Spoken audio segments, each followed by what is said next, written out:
Never sleep on New Year's Eve. It's something that my mother always told me. And well, I believed her for the longest time because, well, she's my mother. I always assumed that it was because she wanted me to be the runner at her little New Year's party. She would invite her friends over and they would drink and play cards. I would be forced to fill glasses and refill the cheese and crackers.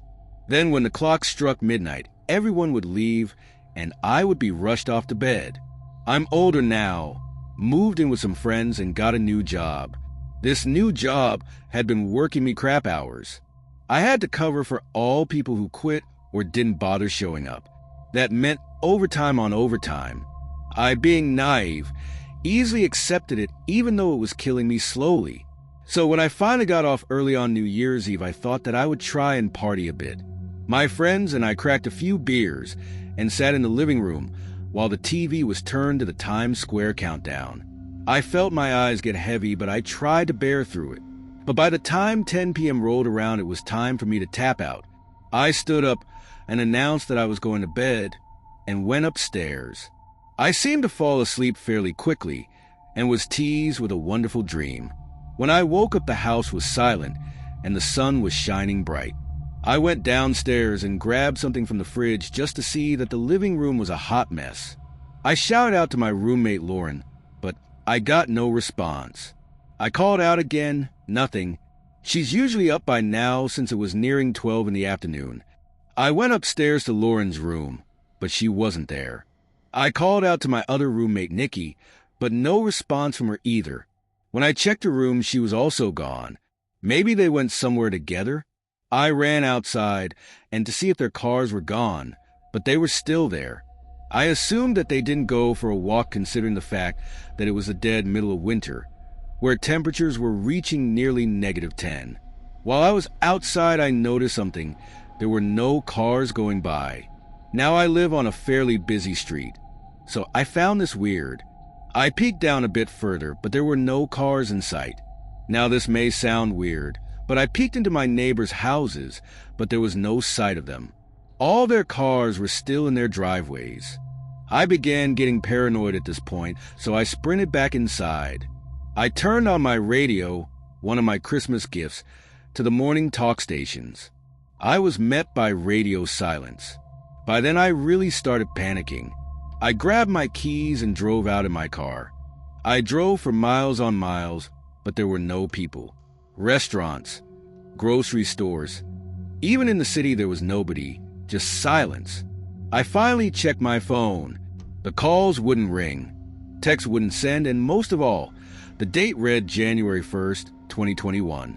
I came to the conclusion that I was trapped alone in the same year, like the year had repeated itself. At first, being alone was scary. Then it was kind of fun. I would go around exploring buildings I had never been in, sleep in 5-star hotels, walk into celebrities' mansions, and take anything I wanted from stores. But by month 3, all the non-processed food had gone bad, since there was nobody working at the stores. By month 5, the grocery stores began smelling so rancid that I had to wear a mask to enter. I've been living on canned vegetables and frozen food that I'm starting to get sick of it. I would kill to sit down and be able to eat at a restaurant again. By month 7, I began feeling so lonely. I missed everyone I ever knew, and I began going crazy. I would talk to the stuffed dog I named Brian, and we came up with a plan. We would travel to all 50 states and take a picture at all the iconic sites. By month 9, I had already completed it, and I felt this immense feeling of emptiness. I had done everything. I wondered what was going on around the world. Was there anyone trapped like me? I couldn't check, since, well, I couldn't fly a plane. By month 11, I had gone so insane that I thought that maybe if I just ended it all, that I would be released from this hell. But then I paused and thought for a moment. If there was a way to get in, then there is a way to get out. After much thinking, I came to the conclusion that I had to make it to New Year's again. But then I saw them. There were these creatures. They stood over 9 foot and spoke in this deranged English kind of tongue. They were looking for someone me. I got the sense that I should run, so I did. It's December 21st, 2021 right now, and I'm hiding out in California. Though, I can't stay for long. Those things have been following my tracks, and they're quickly catching up. I'm afraid that I won't make it to the end of the year, to 2023. In case I don't, heed my warning as my mother warned me. Never sleep on New Year's Eve. I'm a long-time reader, first-time poster. So I don't even know if this is the right place to post this on, but it was incredibly terrifying and still gives me chills, as cliche as that sounds. I know some people say these stories are 100% true for immersion, but believe me when I say that this is 100% true. 3 of my friends and I were spending the night together on New Year's Eve about a year ago, and we decided we wanted to spend the night in a tent outside really close to the woods. We were laughing and fucking around, normal teenage things. Then we heard this rustling outside in the leaves. Figuring it was just an animal or something, we shrugged it off. At this point, it was nearing midnight, and we had a flashlight on in the tent, and we were blasting music. That's when all hell broke loose. We heard this chirping noise outside. When I say chirping, I don't mean it was like a bird or a raccoon, but this unearthly chirping that didn't sound like any animal at all. In fear we were about to be ambushed, I demanded my friends temporarily turn off the lights and the music. At first they looked at me like I was crazy, but I strengthened my tone. Turn it all off. Now. At this point, they knew I was serious, so they turned it all off and listened. There was again this unearthly chirping that didn't sound like anything.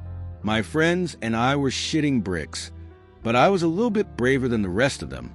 I had been taking karate for about 4 years, and I'm a very tall female capable of taking down a grown man. So I figured I could take whatever was out there, or at least I could carry one of my friends if we had to run away. They all tried to play it cool and said it must have been one of those screamer firework things, but I could tell they were all shitting themselves. We carried on screwing around for a few more minutes, desperately trying to forget about the screech chirping thing outside. Then we heard it again, this time much closer to our tent. This was the first time I could properly hear it. When it made a clearer sound, reality drop-kicked me in the stomach. It was fucking big and it was almost right outside our tent. My friends and I were about to shit ourselves, so they start asking me questions as to what I thought it was. I was a friend who was into all things paranormal, and I still am, but I've never been a paranoid person, so they asked me. I told them just as a suggestion that it could be a skinwalker or a flesh gate, because I read somewhere that they mock the voices of your friends who emit noises that they think will lure out their victims. I only said this because I thought that could explain the scream chirp, but I think they were really scared.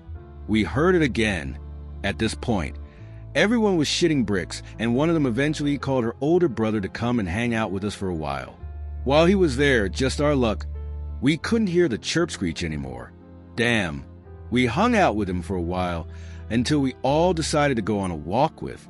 The walk was fun and my friends were terrified because we were walking around in the dark, but I've always liked the dark as it was so vast and mysterious. I was also hoping we would find the flesh gate, so my friends would stop acting like stuck-up little shits that weren't scared because I could see they were shitting themselves. Part of me was also terrified to see what would happen if we stumbled across a flesh gate, but her older brother had a knife with him, and I was prepared to stab it if he wasn't. Fast forward later into the night. We were blasting music again and playing with a multicolored strobe light. Probably not the best way to avoid being jumped in the night now that I think about it. My friend's brother had left us his knife in case we heard anything else that night. My friends all decided that I was the only one who would be brave enough to actually stab someone or something if it came to it. So I was in charge of holding the 6-inch knife all night. Thankfully, it was in a sheath, because despite my training, I'm quite clumsy, especially this late into the night. I couldn't help myself taking the knife out of the sheath because it was so interesting and beautiful looking. There was again the same fucking chirp screech. I unzipped the tent to look, knife drawn, and heard something scurry away quickly into the woods. Since my friends didn't hear it, I left it alone. Everything was fine for the rest of the night. That is, until I was the only one awake. I heard this horrible scream howl, much more blood-curdling than the chirps. It kept getting closer to the tent and then backing away. like it somehow knew I was the only one awake. It circled us, made itself sound distant, then come back with another howl. One of my friends briefly awoke and told me it was probably someone having a party, but I could tell she was just saying that so she could get the sleep she desperately needed. Me, however, I could go for 3 days straight without having to sleep once. I was perfectly fine without sleep unless I had a long day of school the next day or something. Believe me when I say, I didn't let my guard down once. I listened to this thing and the location the cries took place. I wasn't about to let some fucking fleshgate or some shit come and kill my friends and I on a night that was supposed to be fun. I drew the knife a few times and practiced slash in the air in case it attacked, but it never did. The fucker just spent hours taunting me, trying to draw me out. I was incredibly tempted to run out there, just to get a look at it, but I knew that was exactly what it wanted, waiting for me not to be in a group so it could pick the threat off, then my friends. There was no way in hell I would let it anywhere near my friends.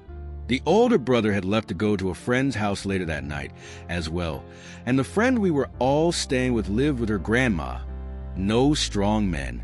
I lived around the neighborhood, and both my mom and my dad were home. My dad is a big guy standing at 6 feet 2 inches and strong as hell, but it would be too far to run. I couldn't go out there to see what it was even if I wanted to, even though I'm pretty damn fast. I was weak considering how late it was, and I would become this thing's prey. Knowing this, I just laid back, knife at the ready, listening in absolute horror. You don't know what true vulnerability is until you're on the outskirts of the woods in a tent with 3 lives in your hands, while some paranormal creature is hunting you, teasing you, and you only have a close combat weapon that you're not even certain would put a scratch on it. I sat there in silence until around 6 in the morning, when I was certain it had stopped. I couldn't take it anymore. The damn thing had driven me insane. My work there was done as I was certain it was gone. I left the knife on my pillow and a note that said I went home and I wasn't dead, so I could reassure my friends when they woke up later on. I began to walk home to my house with the streets poorly illuminated by street lamps. There weren't that many, leaving a fuck ton of dark spaces that I couldn't see even if I tried. To make matters 10 times worse, my glasses were smudged and I could barely see a fucking thing out of them. I knew it was better to my advantage if I kept them on though, because I'm blind as a bat. I scanned my surrounding my whole way there, keeping my eyes on every direction this thing could attack me from. The fucker was probably just waiting to get me alone, but I wasn't going to let it do anything to me. When I finally got to my house, the door was unlocked to my relief, so I could get in without my parents hearing me. Unfortunately, this was 5 in the morning, and as I mentioned before, clumsy as ever, so I bumped into everything as I tried to navigate myself to my room, where I forced myself to go to sleep. After that, when asked, my friends would say it was a screamer firework or some animal, but I can tell they were scared and just trying to make sense of it all. I tried to make sense of it too, but I just couldn't. I knew what I heard, and it was much worse than they could have imagined. They probably thought I mentioned flesh gates and skin walkers just to scare them, but I truly believe it was one of the two. Nothing like this has ever happened again, but there's a reason we haven't been sleeping outside in a while. Post too long, I'll sum it up. Friends and I camping outside the woods, and we're being hunted by a flesh gate. There. Don't get me wrong, I still love the dark, but this turned us all away from it for a bit. Feel free to send me any questions or comments, and I'll update if I ever have a similar experience or Mr. Fleshgate has come back for a round 2. I may share some of my other scary paranormal experiences in the future, but until then, please, be careful while camping anywhere. You never know what can be lurking around in the dark. I know this story is not like most featured on this channel, but I'm going to share it anyway. This happened on New Year's Eve of 2021, when I was 17 on a now deleted app called It's Me. It was an app where you could talk to people all around the world, without the fear of showing your face, as you created your own animated avatar. Looking back, the app was a really enjoyable experience, as I met people I'm still friends with today, but most people who used It's Me could agree that it could get toxic. Many users, including myself, trolled parties, which were basically live streams where a host could allow 3 other people to be talking with them and the party's guests could comment in the chat. One time I was trolling a party when I was new to the app, and the host was, unbeknownst to me, quite notorious on the app and already had a large following. Before this, I'd never heard of the host, although I knew a couple of her friends. Her name was Kaylani and mine was Sealnez, not my real name. Usually, the people I trolled didn't have the reaction I wanted. I'd be arguing back, but this host started arguing back, and we went back and forth for a while. With the party getting many guests and the comments were going wild. After the party, I texted her on the app going back and forth with her again until we were full on beefing, and I asked her to pull up. Really, I didn't want to fight this girl because I was only arguing with her in the first place for shits and giggles, but she was taking me serious. She told me she lives in Chicago and I live in Milwaukee, so I thought there's no point in driving 1.5 hours just to fight a girl that I've never even met. At the time, I was stupid and still had the mindset of a hood rat, so me pulling up to this girl wasn't far-fetched. It got to the point where this bitch wouldn't shut up, so I did something I still regret to this day. I told her I'd meet her at her place if she was with it, and she accepted. I hopped in my car and put her address in the GPS. Not gonna lie, the apartment building she lived in looked sketchy and ghetto, but I didn't really care because I also was from the hood. I brought my twin sister with me, just in case Kaylani had people with her to jump me. As we pulled up, I saw a girl who looked to be Hispanic and had sneakers and a hoodie on, so I presumed it was her because of her accent and her clothes. I told my sister to wait in the car because she looked to be alone. I ran up to her and we started fighting. Not to brag or anything, but I've been in many fights growing up in the hood, so I do know how to defend myself properly. To be honest, I was getting the best of her when out of nowhere, some guy proceeds to pick me up and try and separate us. At first, I thought it was some kind of security of the apartment building, but he wasn't wearing any kind of uniform or anything. Actually, he looked quite a mess looking back, and he reeked of alcohol too. He managed to somehow separate us even though at this point I was going batshit crazy, and Kaylani was still trying to get little hits in. By this time, my sister came out of the car when she saw the guy getting involved, and presumably Kaylani's friends who came from inside the building trying to hold her back. After we were separated, the guy literally starts dragging me to a rusty, beat-up black Honda that was parked nearby. I started fearing for my life and screamed my sister's name. She came sprinting, but the guy had already opened the trunk and threw me in, trying to shut the trunk. I was kicking and screaming, but he was really strong and managed to shut the trunk. My heart practically stopped when I felt the car speed off. I can still remember my sister's screams for help. We drove for 5 minutes, and I'm claustrophobic, so I was frantically trying to get out the tiny trunk. I was texting my sis, and luckily she informed me she had called the police already, and she was following the car. After a few minutes, the car stopped, and he lifted the trunk and dragged me by my hair into some house that looked run down and dirty from the outside. He practically threw me into the house, and I saw my sister running after the guy with a baseball bat we brought just in case anything bad was to happen. She managed to get one good hit on the man with the bat, but he kicked her off and locked the door. Even though I heard sirens nearby, I was still terrified of what he was going to do to me. He dragged me into some room in the back of the house, and the whole time I was fighting him off as best I could. The police burst in a couple seconds later, however, and tackled the man. Surprisingly, he didn't resist and was quite calm, letting them handcuff him. I was reunited with my sister, and in that moment, I realized how precious life can truly be. Ever since that day, I changed for the better. Me and my sister no longer beef with anyone, and we've definitely grew up in the past year. After the incident, Kaylani left the app.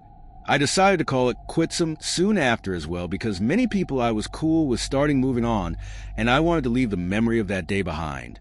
I never told anyone on It's-A-Me what happened, not even my friends, as I was afraid no one would believe me. So if there's anything to take away from this story, it's to not make dangerous decisions like I did that day pulling up to a sketchy neighborhood to fight a stranger. The It's-A-Me app was shut down on August 10th of this year and was replaced with a new app codename. Recently, I moved back to England with my sister, and we both go to an amazing college here. I hope y'all stay safe and have a Merry Christmas and an even better New Year.